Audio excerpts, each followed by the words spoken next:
Yeah. Look out your window. Knicks fans is on your block. Y'all know the Knicks run the city. Pull them shades back.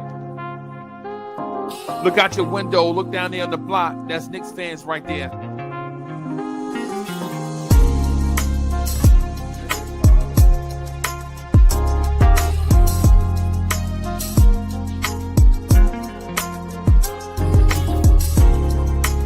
It's about that time. It's about that time of the week where you get ready for your work week with the man that is so smooth he does not require a chaser. Your main man, the real, still the real Anthony D. And your main man, Jersey's finest, the hood representative, Uncle Freezie.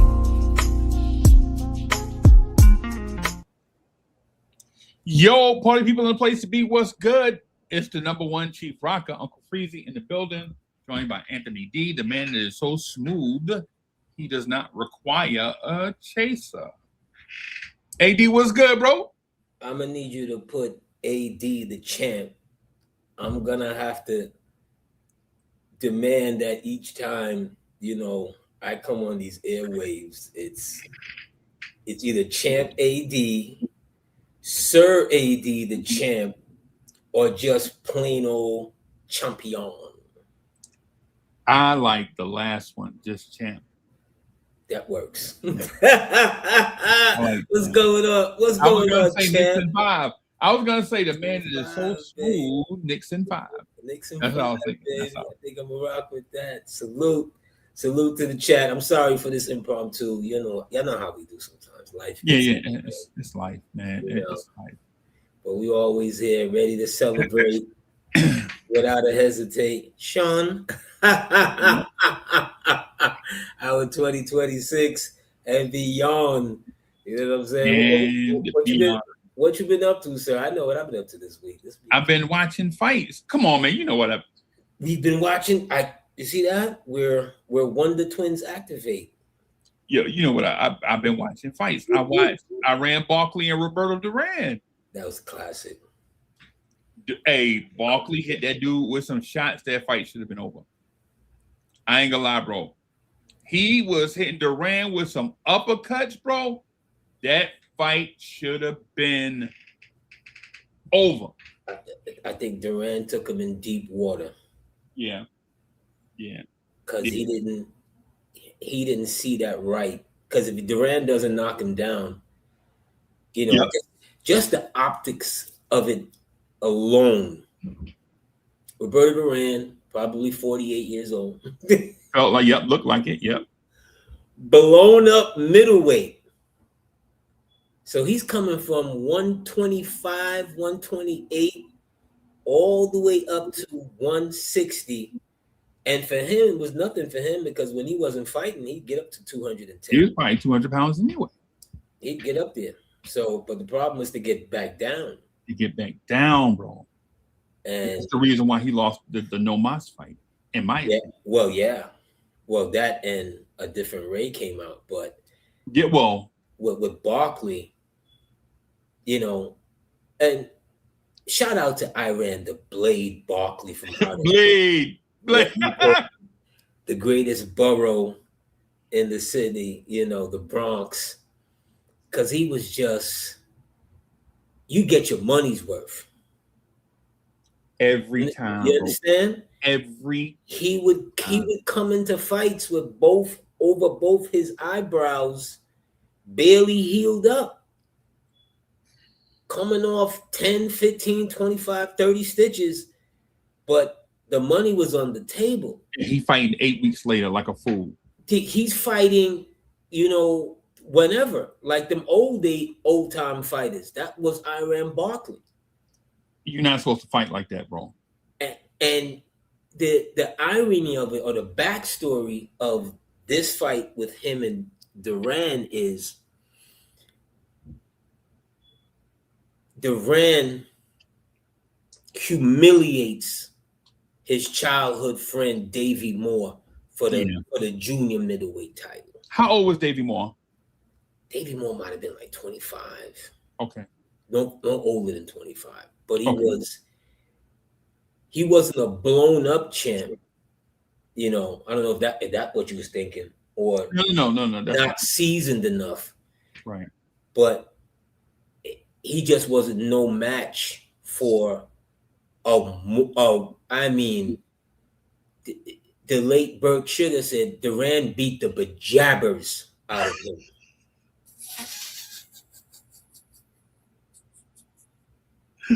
You understand?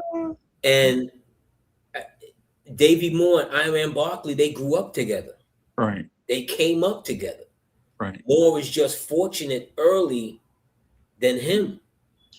And he says it probably might have been true, because remember, he says that Duran thumbed Davey Moore in the eye. That's bull. Get the fuck out of here. Get out of here. Davey Moore's eye did grotesquely, but I don't know if it was the thumb or the other four fingers that was doing the job, because he just beat the crap out of Davey. I know what being thumbed is like, bro. I know it. See, being thumbed is not like people get a sense of like, you know, you get thumbed and maybe you can't see out of your eye, or I'm sorry, you get pain in your eye and your eyes. Nah, bro, you get thumbed in your eye and you can't rub your eye out. You know how, like, if something get in your eye, you got gloves on, bro. You can't. Where you gonna wipe? You know what I'm saying? And then you go back to the corner, and you trying to tell them, and they trying to give you instructions, because they trying to tell you why you got hit. Like, they trying to say, man, you might have got thumbed, but the reason why you got hit was because that's what corners are supposed to do.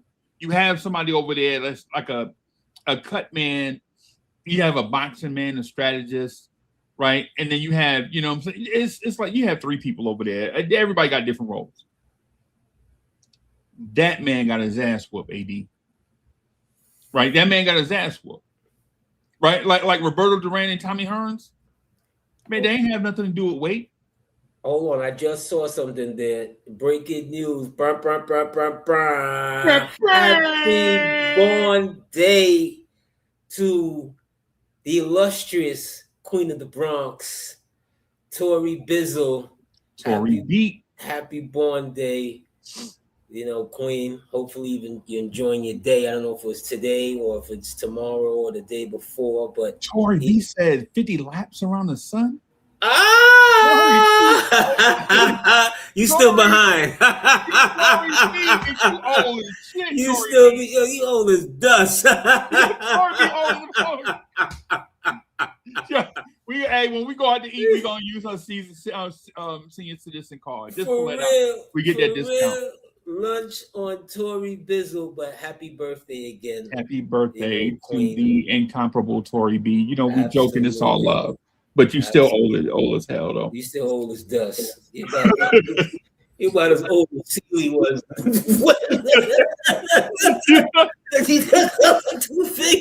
Yeah. Tori B. Ola's Fred Sanford's. What's Fred Sanford's sister-in-law? Remember Fred Sanford's sister-in-law? Esther. Watch it, sucker. Yeah. Tori B. is old as Fred Sanford's sister-in-law. Absolutely. Happy birthday again, Queen. Happy birthday. But so he goes into that fight with the chip on his shoulder, like, I'm gonna knock this old dude out. Right. And it turns into probably the best fight of the year. Yo. Because he's much younger. Yep. Much more athletic. Yep. Just much more everything. But the one thing he's not, he can't outbox Roberto. No, but he was hitting Duran with, man. Hey, yo, if Barkley doesn't hit the mat, like you said, I think we might be having a different conversation today. Right? I'm not gonna say on which side, because I can't really remember like that. And when I watched, I'm like, you know, depending on your style of boxing, they could have went, you know, this is the beauty of YouTube. This is how I got here. You know, by accident finding legendary fights Right. that I had either seen on classic ESPN or, you know, you got a thing called is it Big Ink Boxing? Yep. You know, but so many of these I'd already, you know, seen live, but YouTube just I found the joint Rummy's Corner is the one that I found. And it fed my addiction for watching old school fights. Yeah, and the fights leading up to it, you know, old nostalgia fights in black and white. You know, so many people who, you know, were just lovers of the game or just lovers of maybe a moment or something and just uploaded all of these classics, and that's one of them.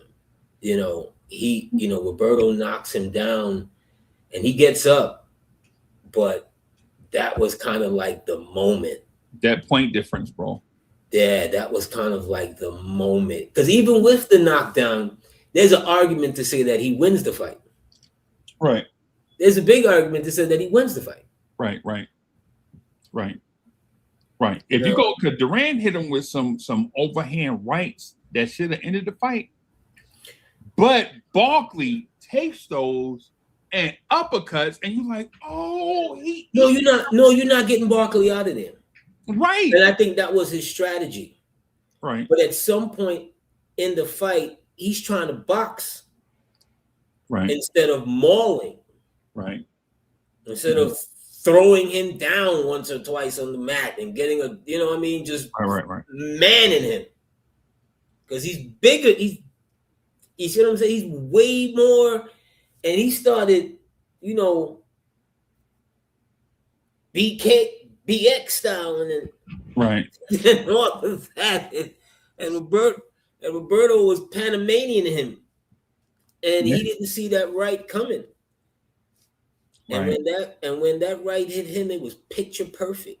Yeah, right on the button. It should have been nights out. Should have been. It should have been. But except if you think that, you've never seen the Iran Barkley fight. Right? It's the weirdest thing because Barkley, I've seen Tommy Hearns hit this man. Yep. Flush. And I've seen him hit Tommy Hearns. But Tommy was a little bit older. Tommy. I ain't gonna do that to Tommy. But Tommy was a little bit older, and Tommy had lost he lost like 2 out of the last 6 fights before he fought Barkley. Like I think he lost. Oh, I think he had just won the light heavy. Yeah, no, he won the light heavy, but I think that's leading up to him going light heavy. There was a stretch he lost to some weirdo, and he got robbed against Leonard. And I think he lost like some random. The draw and stuff is the draw with Leonard is after. Okay. In this period, Tommy's the first person to win 4 divisions. Right? Right. Because he beats James the Heat Kitchen. He goes to war with Rodin. Right. Another legendary boxer from the past that we really don't talk about. He goes to war with Juan Rodin. Look at his name. Juan Rodin. a very good fighter. Juan Rodin lumped up Hagler. Serious. What was that, 81?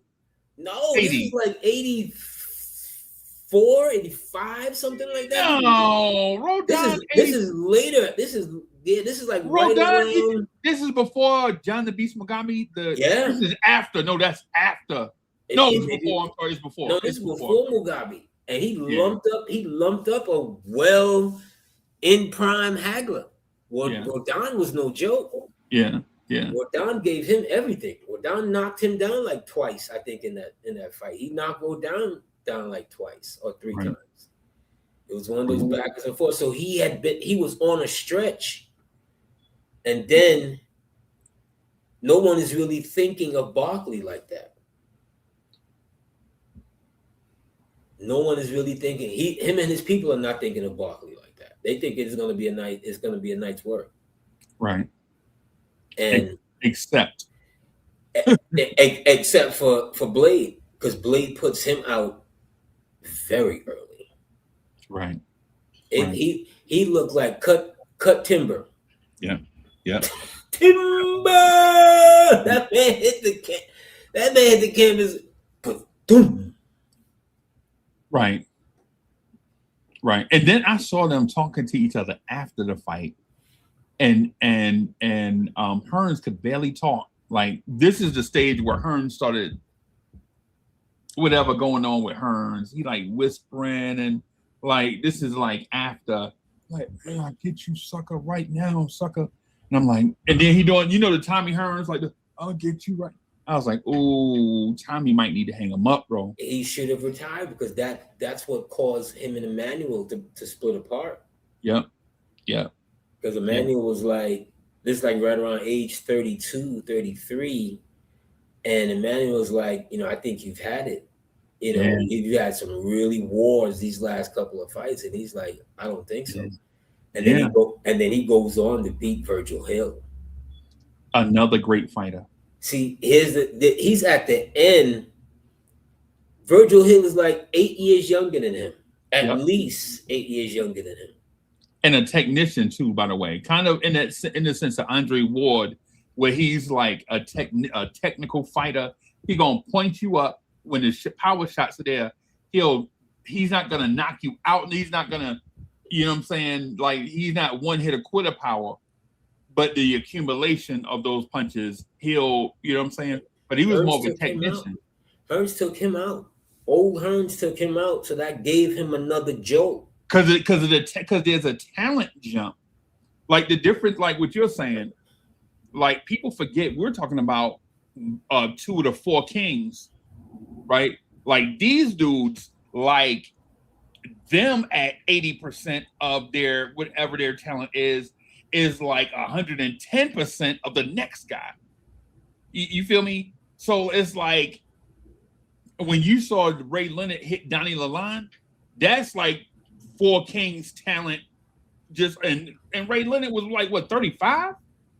At least. That man might have been like, well, no, he wasn't 40, because it was still the 80s. At least. And he tried, and he bested Lalonde, Hearns that night, because I think he took 2 titles. He takes Lalonde's 175 and the 168. Right. Somehow, again, it's the Ray Leonard show. No one else can do that. Fighting for 2 belts on the same night. I think, hey man, I'm not gonna lie to you. I know how you feel about the GOAT, and this is not me trying to put a rock in your shoe. This is my honest opinion. If we go by fighters at their absolute peak, I don't know if I can name 3 boxers better than Sugar Ray Leonard at his peak. Right? I don't know if I can do it. And I'm including everybody to have ever done it. I don't know if I can name 5 fighters better than a 24-year-old Ray Leonard. I don't know if I can find, in fairness, just to that thought, right? I think I could take about 7 to 10. But boxing though. Like, boxing. When you name yours, it'll be guys that we know are bona fide, and we could probably debate it, even if you're right. Even if you're right, then we can debate it. It's not hard. Like, and I'm thinking about it, maybe 5 to 7. I'm thinking about it now that I've seen, and that, yeah. Because when you think about peak prime of a boxer, you're thinking about boxers that are so great they look like they're aliens, like Roy Jones Jr. at his peak. When guys are super quick and have the ultimate reflexes, and they get in the ring with Roy, and Roy slowed him all the way down because he's so much fast and twitchier than them. And power. from any angle, and footwork, and stamina. Right? Like you're not just going to get in the ring, peak Roy. You're not going to get in the ring with a peak Roy and outlast Roy. Roy was, when it comes to being in shape, Roy was probably elite level fitness, right? Elite level fitness. Naturally. Yep. And elite level reflexes, like Marvel Comics universe level reflexes. Right. But that was, I love Roy, and it's funny you mentioned him because I was gonna. It was something that he was somebody that I wanted to talk about today. Funny you mentioned him. Again, Wonder Twin Powers. Right.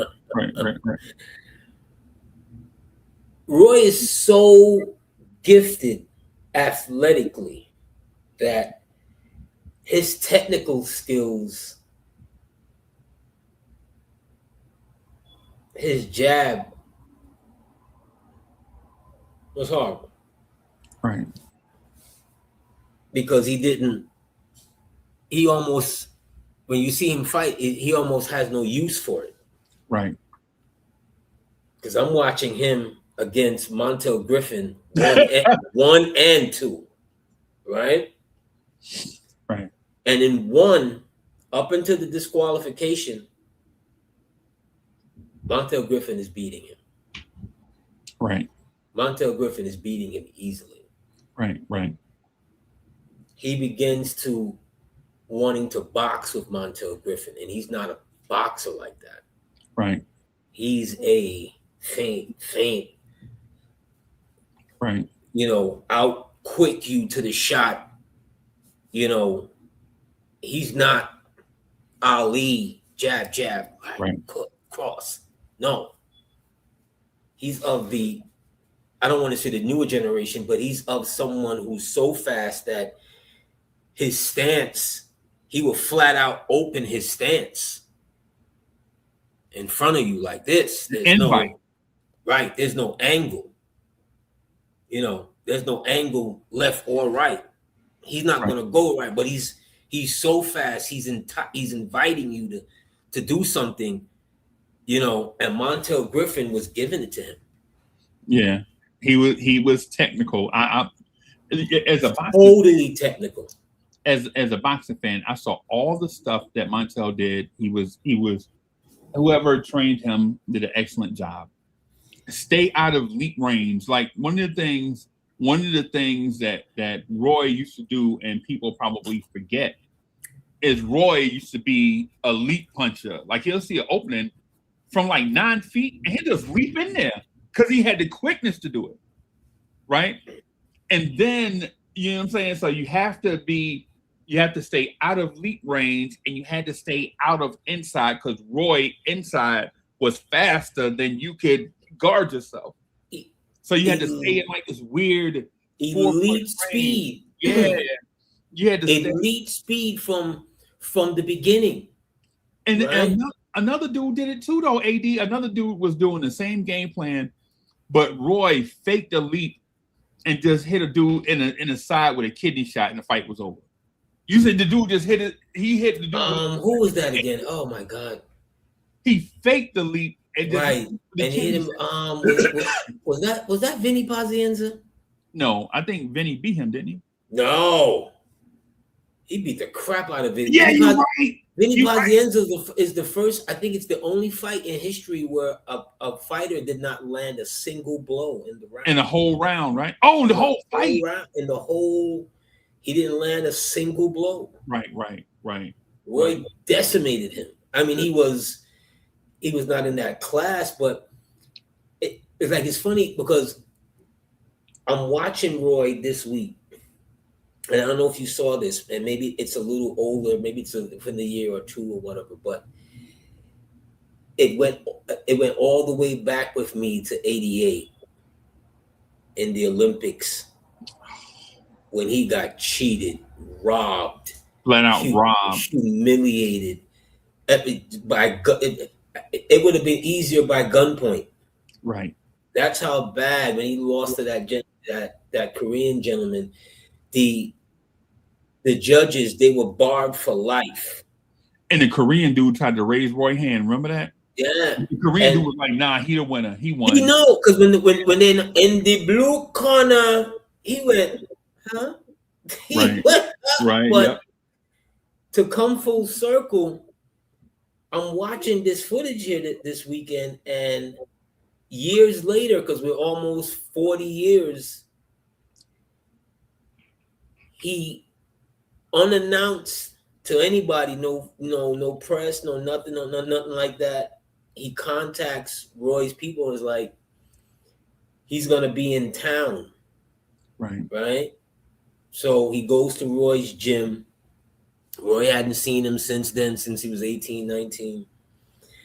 And, he invites Roy into the ring, and he doesn't speak any English, so his son was doing the translation.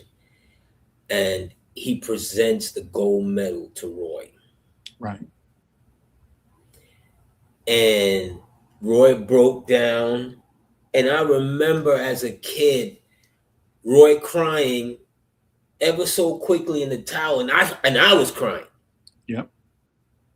Because I was such a boxing fan, and I'm cursing, and I'm carrying on in the house that Saturday afternoon. Yep. Still remember Marv Albert and Verdi Pacheco in the Olympics on the call. Yeah. And when he gave Roy the medal, and Roy instantly broke down, was crying, I was like, damn, you know what? You can go home again. Yeah. You can go home again. That was a moment for that dude to all these years, and Roy was like, for him to have to carry that Right. feeling of it was bigger than him. It was a country shit. Yeah. Their country officials was like, nah, no matter what happens, Right. beyond Roy knocking this dude out of the ring, he's not winning this gold medal. Right. And it kind of shifts the course. Yeah. Because what if Roy wins that gold medal at that time when he should have won it? Is his career any different? See what I'm saying? He could have peaked. A lot of amateur fighters, Freezie, peak. It's a difference between amateur and pro. Right. Again, the late Howard Davis was one of the greatest amateur fighters the game had ever seen. Right. In professional, it was different for him. It's different, bro. It's different. So if Roy wins that gold medal at that time, is he satisfied? That's a fascinating question. And what I would say to it is this. And this is not me running from the question, because it gives me food for thought and has me something to think about later on. Where does destiny step in? Right? In my mind, and this is coming from somebody, this is somebody who's been in the ring and got beat up before, right? I know what it's like to get into a ring and get beat up, right? There are certain people that are born that I feel like they're just born to do it. You have your Michael Jacksons, you have your Randy Mosses, right? You have your Barry Sanders, your whoever. When they enter the game is different. You know what I'm saying? I think Roy had the talent to be in that category. Now, the thing is, would he have had the drive to be the greatest after he not only knew he was going to beat the guy, got in the ring and beat the guy, and then have it stolen from him? That's a different type of motivation than knowing that you're better than the best. You're better than what the world has to offer, but the world shows you that at any given second, it can be taken away by the judges. I have had a fight taken away by judges, and it still haunt me to this day. I legit got hit the hardest I've ever been hit in my life and still beat the dude. They go to the cards. This is 1992, right? The dude was the champ since 87. Like he won this thing since 87, 87, 88, 89, 90, 91, whatever. Right? And I don't go in there to knock him out. I go in there to point him up, just like boop, boop, boop, boop, boop. Back then, AD, remember when we used to have the white part of the gloves? The white part and the headgear? Yeah, the headgear. You know what I'm saying? And back then they used to make us wear white, what do you call it? Not wife beaters, but you couldn't we used to like wear wife beaters. Yeah. Yeah, and so what we used to do, like our style was like tape them up in the back. Like in the back, I would like get somebody to tape up the back, you know what I'm saying? So you know what I'm saying? And no lie, man, I beat a dude. And like I still go back and watch it. I beat this dude like 61 to like 17. If you count the white part of the glove on the head and torso area. That's what was supposed to count. And I beat this guy like 61 to 18, but he hit me and stunned me, but he didn't knock me down. Right? I felt like I got ran over in the hole by Christian Okoye. I feel like I got ran over by Earl Campbell. That's what it felt like. Like legitimately didn't know where I was at.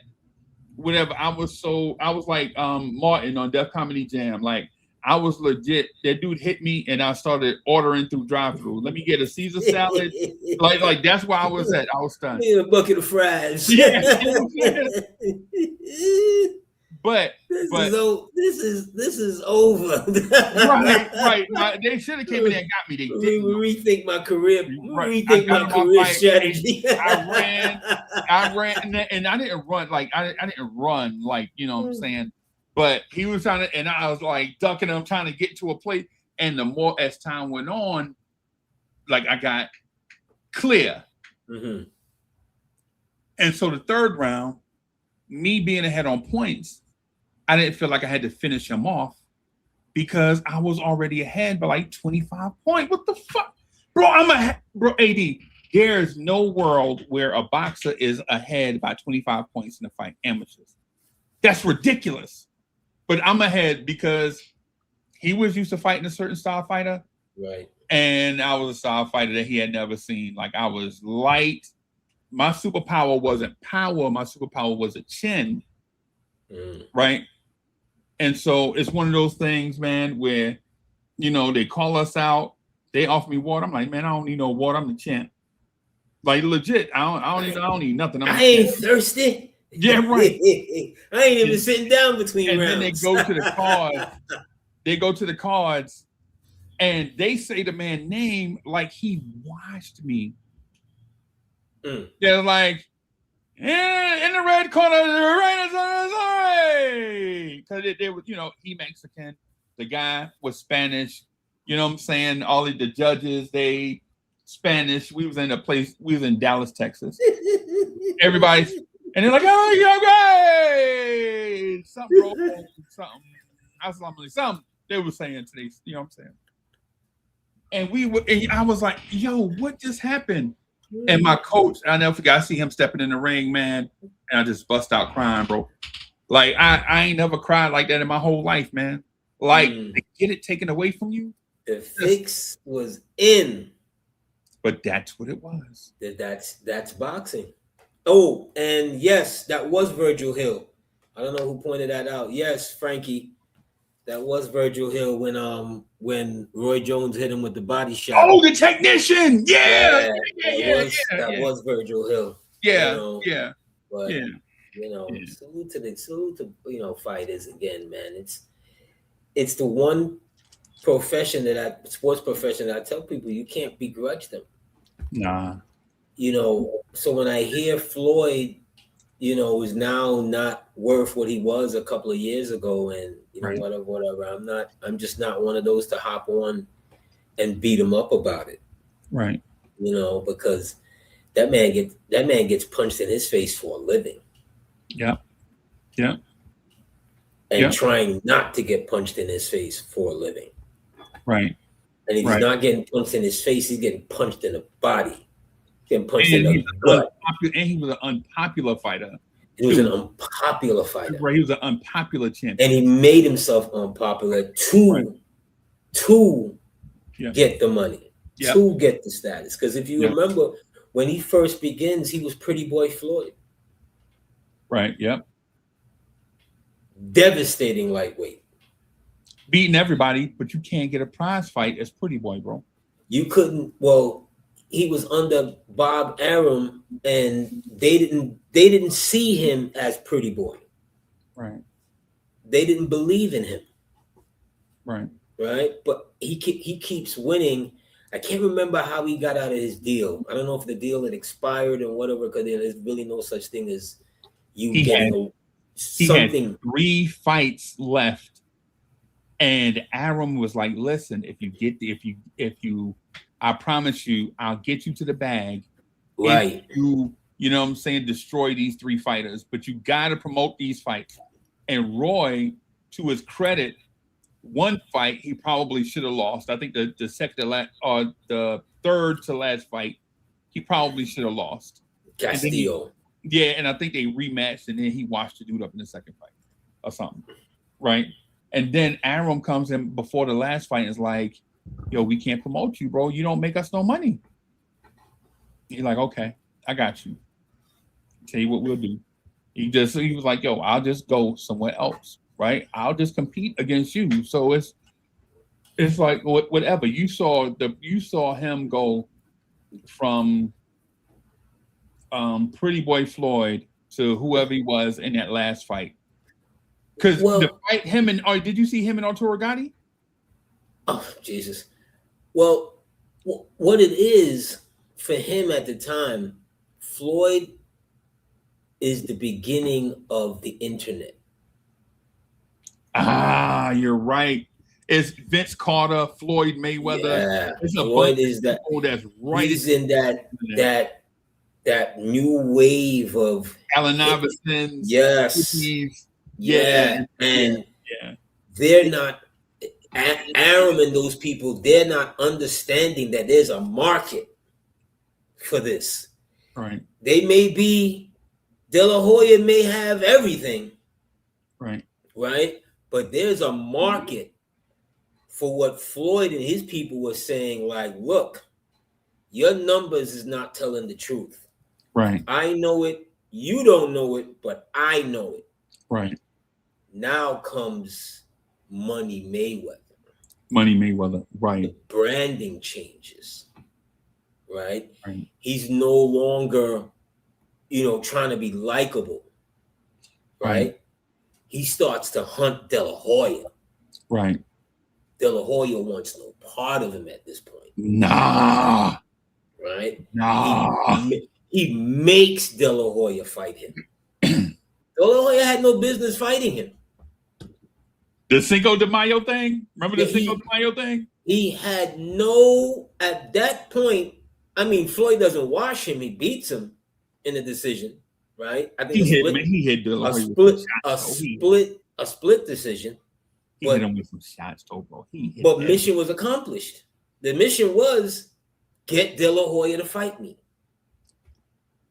AD, to this day, I still think if it wasn't for Mexico, De La Hoya would have never fought him. Because remember, De La Hoya is a Mexican fighter, right? But during this time, it's like people are like, nah, but he's not a real Mexican fighter. They didn't treat him like Chavez. Right. Because he didn't fight like them. Right, but he had to prove to. Man, do you know how big boxing is in Mexico, bro? It's everything. It's everything, bro. It's everything, but none of their fighters were ever pretty. No. Not in the ring, not out the ring. Well-spoken. They were not well-spoken guys. They didn't speak English. This dude, 99.9% of them. This dude spoke perfect English. English is his first language, I think. Because and another thing is he's a California Mexican. Yes, he's a California Mexican. He formed the barrio and Little Puppet and all of that. But he's not from the home cloth. No. And He doesn't fight like them. He looks kind of like Rudy Valentino for people from the 40s. You know what I'm saying? He doesn't look like them. He doesn't fight like them. Looking like Ricky Valens. He don't sound like them. He don't look like them like that. And they kind of resent him for it. No matter how hard he tries. Bro, you remember he made a album. Dude. The De La Hoya album? De La Hoya was the biggest shit. And that's another thing what they're resenting him for is, look, like I said, there was a market for the hip-hop generation and all that Floyd brought. De La Hoya brought back the ladies. Yes, he brought back the ladies. The beautiful. And he brought a whole new rainbow of ladies. Ladies, we love y'all. Right? Remember at the press conference when they did the little fake where he dropped the towel? Dear God, it was almost an earthquake in there. Bro. You just heard, ah! You thought Michael Jackson walked in the room. Right. That's how huge he was. That's how huge he was, bro. He's huge. Transcending boxing. Bro. You know, hey, speaking of which, real quick before we shift, you know, I have a cousin who boxes, right? He boxes out of Detroit. So every time, I think I told you that. Like, it's three of us. It's like I got a cousin from Baltimore. I think he in North Carolina now, right? And I think I got a cousin from Detroit. He's like middleweight. He's like, he walk around 190. He chiseled up, bro. Like he's still, now we all the same age. Like he don't box. He used to box. Like, right.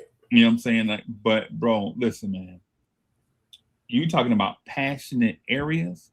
Like you can't go to Brooklyn and tell people about boxing, bro. Right? People from Brooklyn, you can't tell people from Brooklyn about boxing. You can't tell people from Jersey City about Philadelphia, Baltimore. Yo, you can't tell. Philly boxing. I mean, Mexico, bro. I've often said with all of the problems that we've had with our youth, like, all these pent up energy that you don't know what to do with. Well, get in the ring. Get in the ring, bro. Tough man. Get in the ring. Yo, you tough. Get in the ring. Tough man. That's what the forefathers and all them earlier days and early years and every ethnic group had great fighters.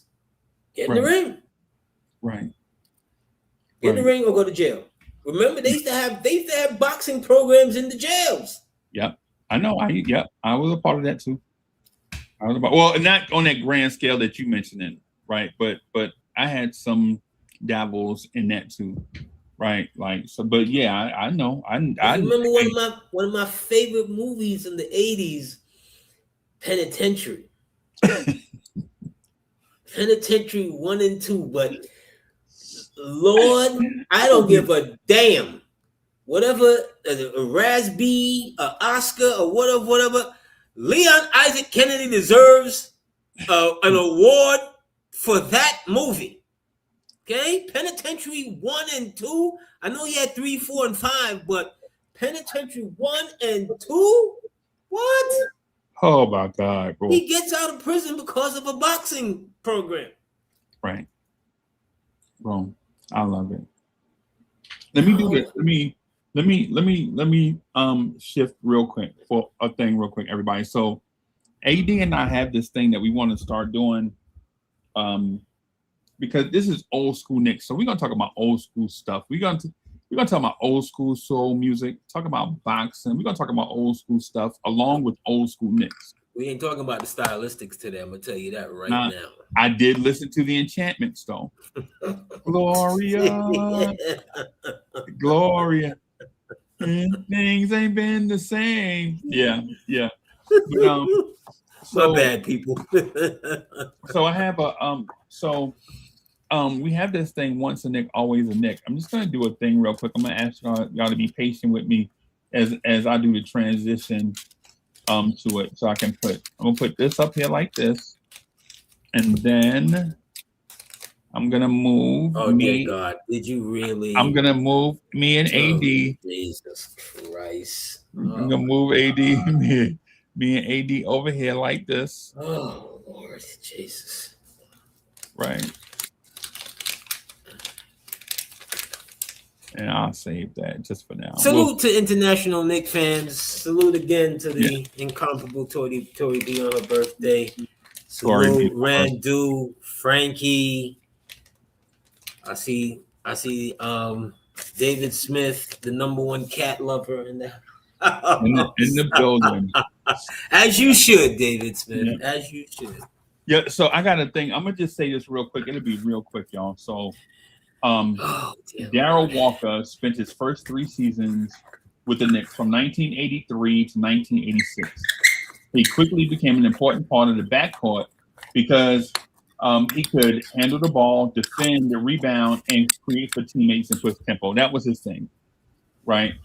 His best season in New York statistically is 84 and 85. Remember that season is important.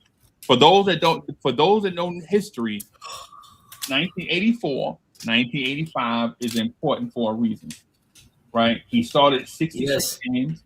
Shannon came out with "Let the Music Play." Yep. And so Darryl Walker averaged 13.5 points a game, 5 assists a game, 3 rebounds. He wasn't necessarily a shooter, right? But you Walker, think?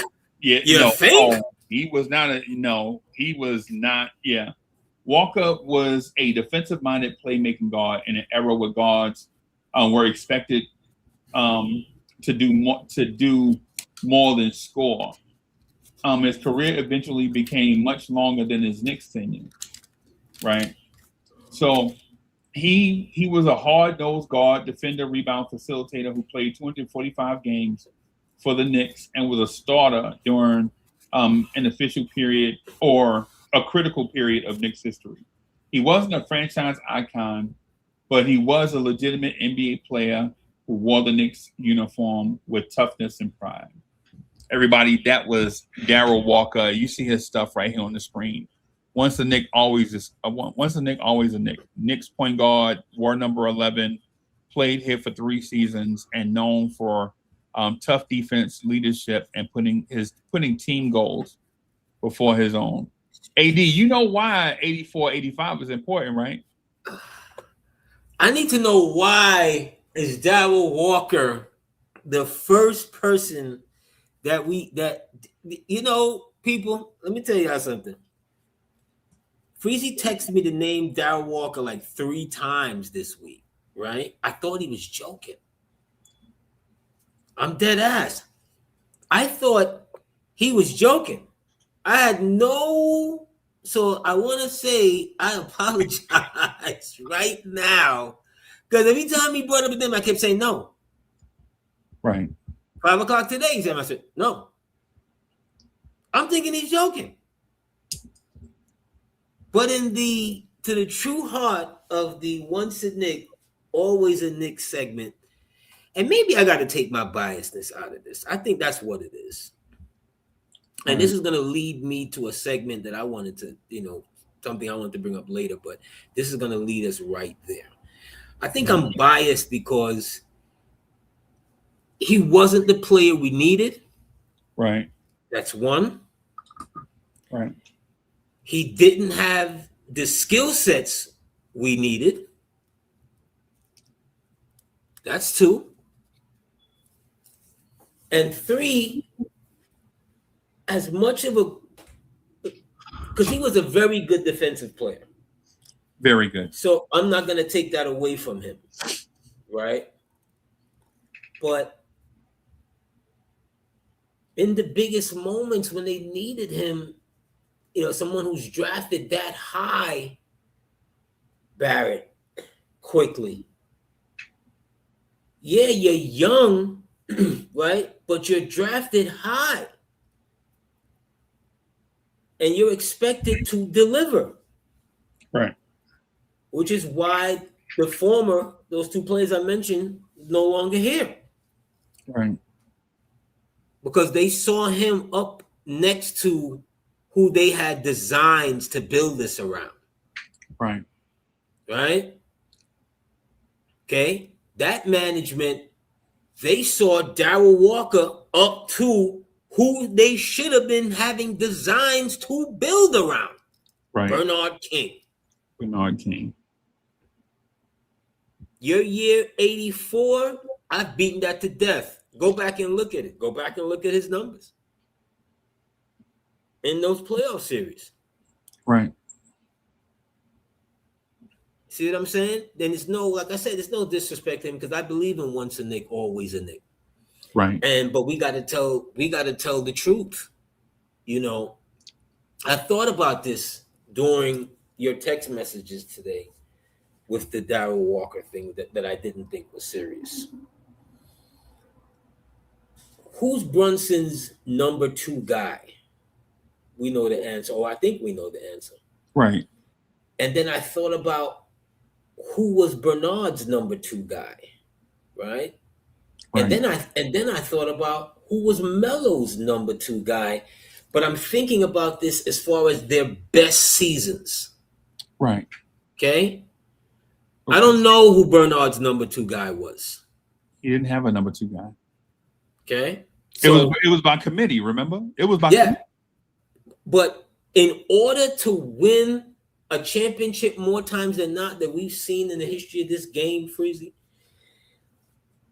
yes, but within that committee, there's a pecking order. There's a dude in that committee that's the number 2. Right. Okay, that shows up. Okay, right. For Brunson, Cat, OG, take your pick. Bridges. Okay. Bridges at times. Sometimes Deuce. Okay. But for Melo, I thought about it for Melo. I'm like, his best season is the season where he scores 29 points a game, finishes second or third in MVP or something like that, I think. Can't remember off the top of my head. He would have won it if it wasn't LeBron James's best year ever. The year Melo lost was the greatest version of LeBron James in my that version of LeBron in my if LeBron had a regular LeBron year, Melo's the MVP. Right. But look at that year, right? That's their 54 win season. Okay. Right. Who's the second best player on that team? It's a committee, bro. It's a committee. It's a committee, but it shouldn't have been a committee. It shouldn't have been, I'm gonna let you go, but I'm gonna tell you why it shouldn't have been a committee. It was a committee because the team that 54 team 4-win team was not a team that had played together for like 4 years to get to 54 wins. Remember, there were a lot of new pieces coming and going for that 54 win season, for the Knicks tape season, right? And so, if Melo had guys that, for instance, if Amari could stay healthy, I think we know the answer, right? If our point guard situation was more stable, I think we know the answer, right? If Tyson Chandler had any offense, I think we know the answer, right? But none of those things occurred. Okay. I think the second best player on that team is J.R. Smith. Right. Okay. And I liken him in this situation with Melo, just like. Wait, was he 6th man of the year that year? Yes, he was. Right. Okay. And I liken him to that situation, kind of like 89, 90 Ewing, where you have Johnny Newman there, okay? Not a Knicks draft pick, but probably the greatest waiver signing they've ever had in their history of their team. I don't know how he got cut, bro. Look at his numbers. I don't know how he got cut, bro.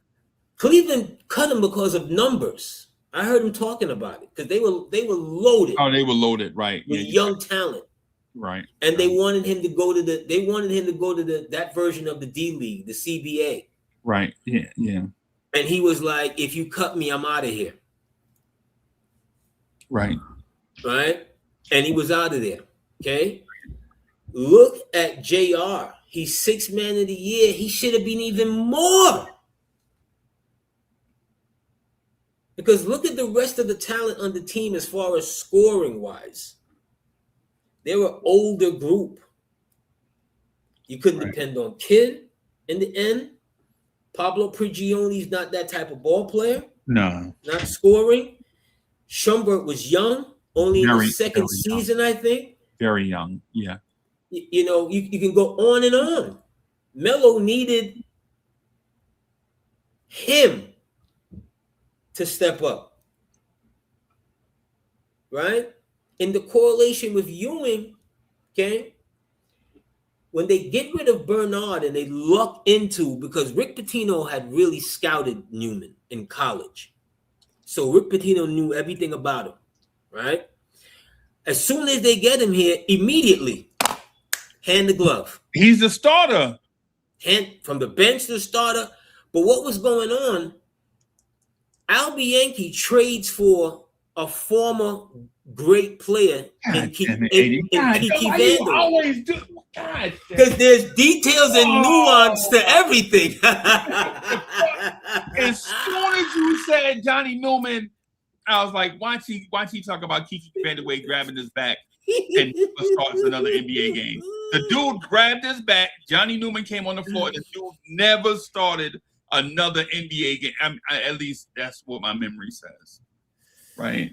But that's what it was. And Kiki Vandal, man. You let that talent, and if people from back then, if you remember this, right? Tell me if this sounds familiar. A 26-year-old Johnny Newman leaves for free agency, and the Knicks got nothing. He went to Charlotte. And Charlotte couldn't even guarantee him a starting spot because they had like 4 shooting guards that were like 6'5". I think they had Bobby Phills. I think they had Kendall Gill.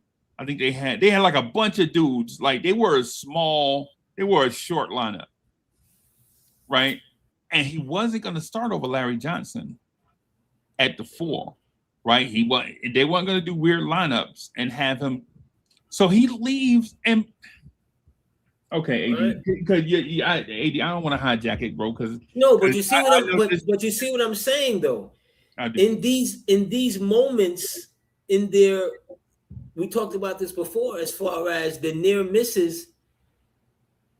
When they lose him, right, and now they're about to make a management change. What's the first thing what is the very first thing the Riley Checkits regime do? They trade Gerard Mustaf for Xavier McDaniel. The first move they do. AD, you know, AD, like, hey, chat, listen. If you have Johnny Newman, you have no need for that. Hey, y'all, I'm gonna say this, and I know it's gonna sound Gerard Mustaf. That he was my friend a long time ago. I hadn't talked to him in a minute. Every time we do draft busts and we say Gerard Mustaf, bro, I'm like, he wasn't a bust. He just got traded. He got traded real quick.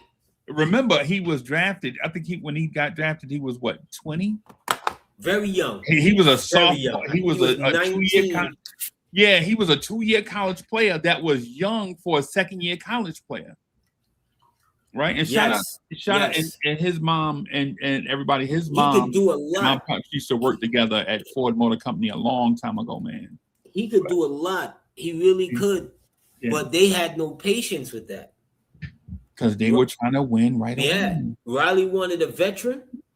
Xavier McDaniel was a former All-Star. Bad knees, but he wasn't old. But he had an old body. And we know what happened. But in those moments, you see what I'm saying? In your building moments, you're building around Ewing, so you say, but you're bringing in Kiki Vandal. Oh, God, we just talked about this. I swear to God, bro, we just talked about this. Yeah, you see, now you know how I feel when you break Darryl Walker. You see, I don't need to be reminded that we could have had Clyde Drexler. bro, this don't like Kiki Vandeweghe don't apply, bro. Like I know his grandfather was a Knick, and his father was a Knick, so it was only properly right for Kiki to be a Knick in terms of legacy. He's a legacy like a motherfucker, right? But man, and immediately, if you remember, the moment they acquired Kiki, Newman began to pout. He pouted immediately because he knew he was better, bro. He's a young guy, could run, can shoot, could dunk, was healthy, and one of the things that people don't talk about him. So first of all, his pedigree. He comes from a small school called Richmond, right? Richmond was during Johnny Newman days. Richmond was that school that the big schools was afraid of because they used to carry so many athletes. Like they weren't gonna win 30 games, right? Because they weren't gonna get the best athletes. Like they weren't gonna get a Jordan, right? But they'll get a Johnny Newman though, right? And so, oh my gosh, Johnny, and he comes here immediately. Obi Toppin is like sent to like the end. What did they do with Obi, bro? I'm sorry, Kenny Walker. One of them. They're the same player. It's the same person. But I would have rather you have done a feature. Well, I'm sure we'll get to him at some point on Kenny the Sky Walker. Oh my God! 6'7", 200-pound power forward. Again, these are the pieces that you're supposedly be building around Ewing. See, we really have to, when we fast forward, when we look at management and star player of today, they're lockstep. Right. They're lockstep. Okay? Like we said last week, they had the greatest acting jobs when they were bringing in Kat, when they were bringing in Josh, when they were bringing in OG. Right. Gerson isn't here anymore, and he gets a lot of credit for those maneuvers. Right? But they were lockstep to get those things done versus you have Melo after the 54 win season. You still don't have a number 2 guy. You trade for Bayani. Thank you, Leon Rose. Leon Rose, and people will forget that trade was actually supposed to be Kyle Lowry, and Leon Rose was like, "No, not my guy to them." Right? How about we do this? How about we have the Knicks give up 2 first-round picks and a bunch of young players for a guy that can't even fit on a team that he's at right now.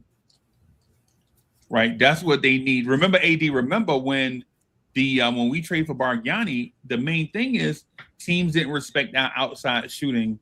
So the Melo couldn't move a muscle against a defense. He had to work super hard every night because they couldn't spread the floor. Well, they did just. Here's the thing with the end of that season, okay? They found out they had a shooter that eventually goes to Indiana. What's his name? Chris Copeland, right? The general manager at the time, his name is skipping me, and I really liked him at the time because he built that 54 win season. The dude in the wheelchair, Walsh. No. Walsh. This is after Walsh. No. This is not Walsh. This is Isaiah's buddy. He came from Toronto. Oh my God, his name is skipping me, man. Somebody in the chat, please put it in the general manager of the 54 win season. His name is skipping me. But in any event, it'll come to me. They fired him. Dolan gets upset after the 54 win season because he believed that they were supposed to at least be in the conference finals. Yeah. They fire him. Woody somehow keeps his job. Yeah. And whomever, because at the time he had. Oh, it's Steve Mills, bro. No, not Mills. It's not Mills. It's right before Mills. He's a year and a half. He's his name is skipping. He he was with the Raptors in their inaugural with Isaiah. He played with Isaiah in Indiana. It's bro. They saying Steve Mills and Glenn Grunwald. Grunwald. Okay. It was Grunwald. Yes, Grunwald. They move Grunwald out. Bring Mills back. Then he begots Bayani. All because of the loss of the 54-win season. I remember that, bro. The Knicks was searching for a head coach. If they could have found somebody better than Woody, I believe Woody was gone, bro. Behind the scenes, I think they wanted. You remember Larry Drew, the coach that coached I think he was either Milwaukee or Cleveland. He coached a couple of teams, right? But he coached Atlanta. He took the Atlanta. But then we kept Woody. Right. But behind the scenes, because remember, we thinking that maybe we're getting Jason Kidd back. Then we're hearing that he's about to get the Brooklyn job, and he really wanted the Knicks job. He really wanted them to fire Woody. He wanted the Knicks job and power, which is crazy. How you a player, and not only do you want the Knicks, the head coaching job, you want power. He retires immediately and takes Brooklyn. The next day. Next day? The next day, bro. It was like he was never here. Right. See what I'm saying? So, oh God. But Grunwald was a good general manager. My soul is hurt. He just pushed it. He pushed all his chips in for that 1 year. Okay? Because he had a lot of old players. He had old Camby, old three in the head, Rasheed Wallace. Kirk Thomas. He brought back Mike Flight White from overseas. Yeah. Prigioni. Sean, you remember Sean Williams? Sean Williams, Uncle Ray. You're right. You know, he had a veteran team. And that team did as well as it could have. But like I said, that team, JR was supposed to be the number 2 guy in that team. But they couldn't start him, bro. He wasn't a starter. But it wasn't about start. For me, it's not about starting. Okay, it's about the moments and the opportunities that you put him in. Because look at him when things were going rough. Look at him in the finals with LeBron. Okay, and I'm not comparing Melo to LeBron, and LeBron is going to put you in da da da da da da. I get all of that. Okay, but when he had the opportunity, look at this game 7. When he had the opportunity to show what he could do, he hit some man. He hits that fadeaway 3 in the corner. When they traded him, when they traded him in Schomburg, the same day, they traded him together to Cleveland for Lou Amundsen, for a bag of shells. Right? What Jackie Bishop used to say. What do Ralph Pam with a bag of shells? A mere bag of shells. They traded him they traded their top overall pick 2 years removed, and a top shooting guard for who? Lou Amundsen. And I think the other dude was Cole Aldrich. But before that, they traded Tyson Chandler for Shane Larkin. Like they broke up the core. They broke up Carmelo Posse immediately. Yeah. That was Phil Jackson. Phil Jackson did that. That was two of his biggest moves. Was like getting guys that fit the triangle. Like when we look at the job that Leon did. So when I hear other people they're on to the next and they're ready for the next championship, I'm like, are you listening to me and Freezie? No, they are not. Do you know from whence we came? Pop champagne. Like this. We are the 26 champs, and you need to get that tattooed on your hand. Right? Like legit championships are so hard to come by. If you can't believe it, or if you're looking forward to the next one, you're a fool. And not even a new fool, but an old fool. Like if you legit are not still celebrating this championship and you are concerned about what's down the road as opposed to what's in your lap, you're a fool. And it's my job to tell you that. No disrespect to you, right? Like no disrespect to y'all. Like if you legit have your mind so set on the future instead of the moment that you're the champ, you're a fool. Because you waited 53 years for this moment, and as soon as you get it, 8 weeks in, you talking about on to the next. You waited 53 years. Oh my God. 8 weeks later, we out here like, who's gonna be the third center? You crazy. AD, how can you live? How can you live like that? You wait 53 years. And it's not like you waited 53 long, patient years, peaceful years. Roy Hibbert was snatching your heart out in the playoffs. Oh, God. Halliburton was snatching your heart. Reggie Miller was snatching your heart out in the Mike Jordan was snatching your heart out in the playoffs. You feel me? Like you wait, like you go through all that pain and suffering, you get what it is that you've been waiting for, and then you're like, yeah, that was cool, but I'm ready to move on to whatever. You crazy. I can't.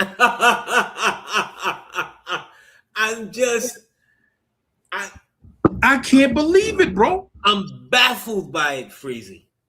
Hey, I got champagne in my refrigerator still. Shit. Yeah, like I'm baffled by it. I'm still celebrating, bro. I was just talking about like how much bread we spent that weekend. Oh my God. Like literally God. Earlier today, we was just talking about that. Like, yo, you know how much bread I spent that weekend? And I'm not here telling people that I got bread like that. But I had been waiting my entire life to celebrate. Right. You understand? I've been waiting my entire life to do what we did. And I would have been even worse if I didn't, you know. Bro, like respect certain laws and certain moral conduct. Man, listen, man. AD, I'm not gonna lie to you, bro. Like what you heard. This is plain and simple. Insanity. Bro, when other teams win championships, bro, they celebrate forever. And New Yorkers is like, yo, but I need it. Yo, Free Keith, my guy, Free Keith, man, who I love. That's my brother. Free Keith told me, yeah, it's cool, but when opening night get here, man, I need to win. Like, well, first of all, of course, you know, you want to win and you want to try to win a championship. Right. But what we forget is when the season starts, we get 250 days to be called the reigning, defending NBA champs on every TV show NBA related. Every show that comes on, right? It could be us and OKC playing, and they'll be like, it's the Oklahoma City Thunder against the reigning NBA champion New York Knicks. You get to hear that for 250 days. And we out here in these streets like, yo, I mean, I'm good. I'm good. I'm good, B. Yeah. I'm good, B. You got here, you know, niggas try to be they, B. Right. Be all right. You know, I personally can't. I want to win. I want to listen. When the season starts, I want to win too, out of the spirit of competition, right? But I don't need a certain thing from the Knicks, bro. How about we enjoy the ride that we on, right? You can't win a championship in October anyway. I need nothing. Nothing. Yo, you can't win a championship in February. You win championships in the summer. Yes. Right? And this summer now, that means we have a whole calendar what you gonna year. do in February? What you gonna do in February? Play imaginary general manager. You know? Yeah. We're gonna go back to what we was doing. We're gonna forget that There's a championship. You know what? I got y'all. Okay? AD is going to have... It's part of the reason why I'm kind of was late this week and wasn't here, because I got a gift for all of you, for my Knick brethren. My Knick brethrens and sistrens out there. You need AD to help you recapture the moment. The moment, bro. I got you. Stay tuned. I got you. AD, and on top of all of that, right? We talking about going and getting them. They gotta come see we. We're the champs, bro. AD, who the champ? Can you tell me who the champ again? I saw a team. 2026 New York Knickerbockers. I saw a team legit trade like for like something and signed like a 42-year-old small forward and like all these different things and think they the champs, bro. Y'all not the champ. Y'all ain't accomplished nothing. That team. Hey, you know what? I'm gonna tell them to look up, because all they're gonna see is Brunson, Hart, and Bridges jerseys up in their rafters. Like, right. Y'all forgot? Right. And AD is and I'm not gonna throw AD under the bus, but I'm gonna say AD is old enough to know when desperate NBA teams throw some shit together in the summer and think it's gonna win, it never worked. It never worked. We've seen it a million. Yo, you remember the Washington Wizards? Shit, don't you remember when we snuck in under Black Excellence with Mills and what's her name? When we snuck in 9 players without a press conference. Yep. I've never seen that in my life. 9 players under the cover of darkness, led by Julius Randle. No shade, right? Right. 5 power forwards, 2 point guards, 2 shooting guards. They gave Gibson, they gave him an AARP card. They gave him a Medicare bonus, and then they gave him an oxygen mask. Then they gave him a retirement bonus on top of it, and a weird number. You would have thought that man was Herb Williams. Bro, I was like, how much money that Gibson made in the 2.5 years he was here? Bro, it's a shame, bro. It's a shame. So you're never gonna get me to stop, watching, remembering. Like I said, they don't have to do anything else for me, Freezie. Nah. They just don't. You know what I mean? I saw some shots of Brunson, I think like a week or so ago. He came to the Rucker. Right. Part of the Red Sea. Right. He was selling some of the, he was in like a food truck or something, and he was, greeting the fans and right. You know what I mean? Sitting amongst, you know what I mean? Nothing high, no high styling, but you just knew who the man was. And what he did for the people, you could just feel it. You don't got to be out in the Rucker. Right. But he got to go touch the people. AD, this is what I'm saying, that this championship is so real. This is the most organic, this is the most heartfelt, organic championship any team has ever won. Maybe the 04 Red Sox, that team that was eating, they'd be out in the street eating sandwiches with fans, like drinking beer with fans. Like maybe them, that's comparable, right? I better not run into him. I'm going to be like that dude in Coming to America. It is you! Prince Akeem! Prince Akeem! It is you, Your Highness! This is the greatest moment of my life. Bro, I'm telling you. It's beyond, man, I'm telling you, this championship is beyond great. And the corresponding pieces are still here. So the Knicks probably will be in, championship contenders for like the next 4 or 5 years, right? Does that guarantee that the Knicks will win championships for the next 4 or 5 years? No. Right? But the start place is the championship. The Knicks are the defending NBA champs. So if you don't get nothing else, people can't come to you and be like, yo, it's been 53 years. You know what I'm saying? Now, I'll just say this one thing before, because I gotta wrap, man, get something to eat. Just one thing I gotta say. New York Jets, y'all are on the clock. New York Jets, y'all are on the clock. Right? He thought he was gonna get a response out of me, ladies and gentlemen. You a Yankees fan? He thought he was gonna, he thought he was gonna do it.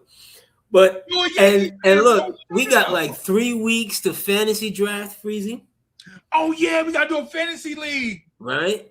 Today was the first day I looked at anything. I still ain't looked at stuff. And I looked, maybe, I'm gonna be fair, in and out 45 minutes. Okay. I have that oomph for it. It's just not there, right? And it's funny you mentioned the Jets, right? And I'm gonna put this together with the Knicks. The Jets have a young player by the name of Isaiah Williams, right? Quarterback he was in college, I think at was it Illinois, right? Came out, blah, blah, blah. Now he's a special team returner, but he has that little man story of nobody believing in him, but all the way up through Pop Warner, high school, college, winner, winner, winner, winner. Who does that sound like? Right? And I'm watching, I'm like, damn, look how JB from a whole nother sport is affecting the way how other sports and how even organizations are gonna start looking at players his size and under, and what makes that tick. Right. Okay. And stop judging talent by just the 40 number. How many threes you can hit in a row in an empty fucking gym. If I see another workout video. Thank you, Kevin Knox. Okay?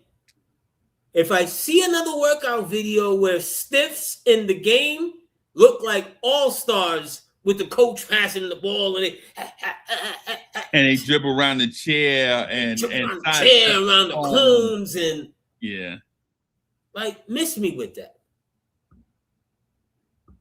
Get back to basics. Look at Jalen Brunson. Take this season. Sit, watch, study. Immerse yourself in greatness.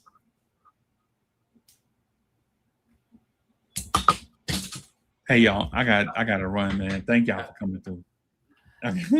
We don't know where this journey started, but once again, we know where it ended with you, fans of the 2026 NBA champion New York Knicks. Look for me and Uncle Freezie in the whirlwind. Garvey. Nixon. Yeah. Look out your window. Knicks fans is